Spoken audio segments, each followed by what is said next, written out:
दोस्तों जय हिंद। आप सभी का स्वागत है अद्वैत एजुकेशन और एकेडमी में। एक बहुत ही महत्वपूर्ण टॉपिक जिसके बारे में मैं बताने वाला हूं, और बहुत सारे बच्चे होते हैं कंफ्यूजन। जी हाँ, कंफ्यूजन क्यों, आइए हम आपको बताते हैं। अभी वर्तमान में इंडिया में जो एक टर्म्स यूज किया गया है और बहुत सारे न्यूज़पेपर ने इसको कवर भी किया था, जिसका नाम है बेटा, इस टर्म्स की अगर हम बातें करते हैं तो इसका नाम है स्टैगफ्लेशन। जी हाँ, अगर आपको हिंदी में लिखना चाहे तो बिल्कुल इस प्रकार से लिख लीजिए, कोई दिक्कत नहीं है। आप बस इसको लिख लीजिए, नाम पे मत जाइए, आप इसके कंसेप्ट पे जाइए कि सर ये स्टैगफ्लेशन होता क्या चीज है। अब स्टैगफ्लेशन को समझने के लिए एक छोटा सा कंसेप्ट आपको समझना पड़ेगा, वो है इन्फ्लेशन यानी कि महंगाई, और एक दूसरा चीज है अनएम्प्लॉयमेंट यानी कि बेरोजगारी। दूसरा टर्म्स बताने की मेरे ख्याल से नीड नहीं है, क्योंकि इसका सामना आप सभी कर रहे हैं, बहुत सारे देशवासी कर रहे हैं, जिस पर मीडिया ना तो डिबेट करती है, ना ही इस पर कुछ टीआरपी शोज या टीवी शोज चलाए जाते हैं। बहरहाल हमारा कर्तव्य है कि उन बातों को हम आपके सामने लेकर आए। तो बेरोजगारी क्या है, कैसा है, बताने की नीड नहीं है। इन्फ्लेशन यानी कि महंगाई क्या है, इस शॉर्ट में मैं आपको बता दूं, जब किसी भी वस्तु की कीमतें बढ़ने लग जाएं। जनरली ऐसा होता कब है, एक सामान्य थ्योरी है इकोनॉमिक्स में कि जब किसी भी वस्तु का डिमांड बढ़ता है और उसकी सप्लाई नहीं हो पाती है तो उसके रेट जो है बढ़ जाता है, यानी कि वस्तु की कीमतें बढ़ती हैं।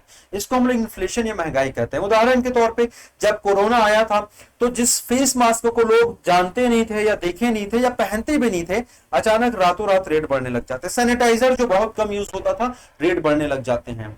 गुड़ाखू आप सबको पता होगा, लोग करते थे गांव में, 5 रुपए 10 वाले गुड़ाखू एकदम 100 में मिलने लग जा रहे हैं। रेमडेसिविर दवाइयां काफी महंगे ऊंची ऊंची कीमतों पर मिल रही थी। तो इसको सिंपल आसान सी भाषा में हम इन्फ्लेशन या मूल्य वृद्धि के रूप में हम जानते हैं। हालांकि वो बड़ा रूप था, लेकिन कहीं ना कहीं जब रेट बढ़ने लग जाए तो उसको हम लोग मूल्य वृद्धि या फिर इन्फ्लेशन या फिर सिंपल आसान सी भाषा में महंगाई कहते हैं।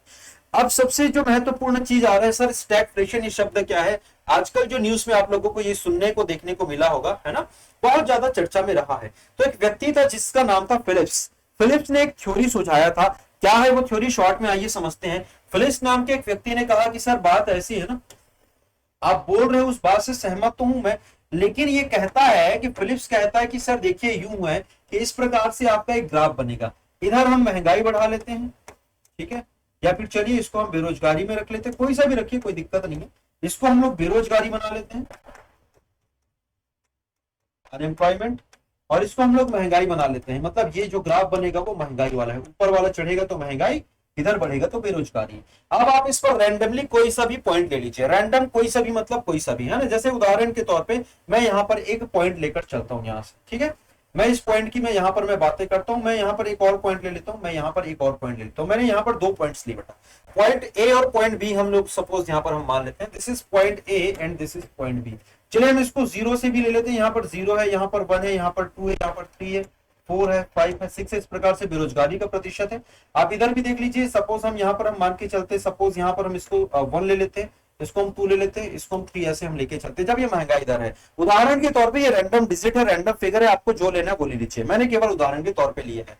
अगर आप पॉइंट ए पर देखेंगे तो यहाँ पर बेरोजगारी जो दर है वो कितना प्रतिशत है, बेरोजगारी जो दर है वो बेटा तुम्हारे 2% है। लेकिन महंगाई की अगर हम बातें करते तो महंगाई भी आपका यहाँ पर 2% है, राइट। उसी प्रकार से अगर यहाँ पर हम बढ़ते हैं आगे तो यहाँ पर बेरोजगारी जो है दोस्तों आप लोगों को देखने को मिलेगा। बेरोजगारी आप देखिए इस पॉइंट पर कितना प्रतिशत है, 4%। लेकिन अब जो महंगाई दर है वो कम हो चुकी है, अब महंगाई जो दर है वो कितना है, 1%। सर जब बेरोजगारी कम था, 2% था, तब महंगाई जो था वो कितना था, तब थोड़ा ज्यादा था इसके तुलना में, यानी कि 2%। और बेरोजगारी जब बढ़ा यानी कि 4% हुआ तो महंगाई भी आपकी कम हो गई। सर ऐसा क्यों, मतलब एक दूसरे के रेसिप्रोकल ये क्यों चल रहे हैं। तो फिलिप्स ने यह थ्योरी सुझाई थी कि जब लोगों के पास पैसे अधिक होते हैं, पैसे लोगों के पास कब अधिक होंगे, जब लोगों के पास रोजगार होंगे। लोगों के पास जब रोजगार होगा, एम्प्लॉयमेंट रहेंगे लोग, तो उसके पास पैसा अधिक हो जाएगा। और जब लोगों के पास पैसे नहीं रहेंगे तो फिर वो बेरोजगार रहेंगे। क्यों, क्योंकि यार अगर कोई व्यक्ति बेरोजगार है तो ऑफकोर्स वो पैसा तो कमा नहीं पाएगा, मतलब यहाँ पर पैसे की कमी रहेगी। तो जब पैसे की कमी होती है, इस केसेस की हम बातें करते हैं यहाँ पर, है ना, यहाँ पर अगर हम बातें करते हैं, ठीक है, फॉर एग्जांपल इस वाले पॉइंट की हम लोग बातें कर लेते हैं, चलिए समझते हैं। यहाँ पर लोग अधिक बेरोजगार हैं, अधिक बेरोजगार है, इसका मतलब यहाँ पर लोगों के पास पैसे की कमी होगी और सामान खरीदने में उनको प्रॉब्लम होगा, मतलब महंगाई जो है वो कम रहेगी। वहीं अगर यहाँ पर हम बातें करते हैं तो इस केसेस में लोग बेरोजगार कम है, इनके पास पैसे अधिक आ जाएंगे और लोग कीमतों पर यानी कि ऊंची कीमतों पर सामान को खरीदना पसंद करते हैं। लेकिन अर्थव्यवस्था में कभी कभी स्थितियां ऐसी आती हैं कि बेरोजगारी भी बढ़ने लगती है और महंगाई भी बढ़ने लगती है, दोनों जब साथ साथ बढ़ने लगे, इस कंडीशन को हम लोग जानते हैं स्टैगफ्लेशन के रूप में, और यही आजकल चल रहा है। अब आप पूछोगे सर कि फिलिप्स की थ्योरी यहां पर गलत साबित क्यों हुई? Actually they are just theories. कभी कभी ये काम करते हैं और कभी कभी काम नहीं करते हैं।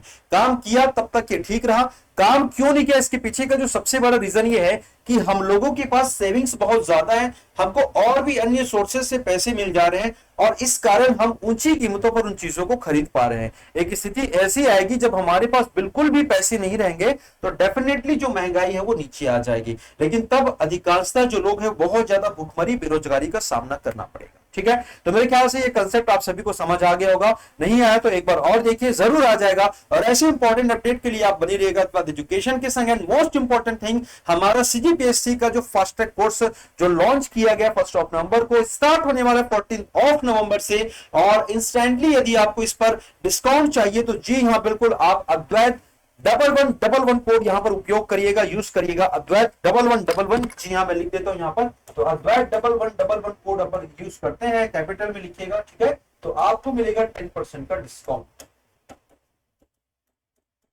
और 14 तारीख से होने वाली इस क्लासेस को आप कर सकते हैं एंजॉय। तो बने रहिएगा हमारे साथ। Thank you so much, take care, bye bye, Jai Hind.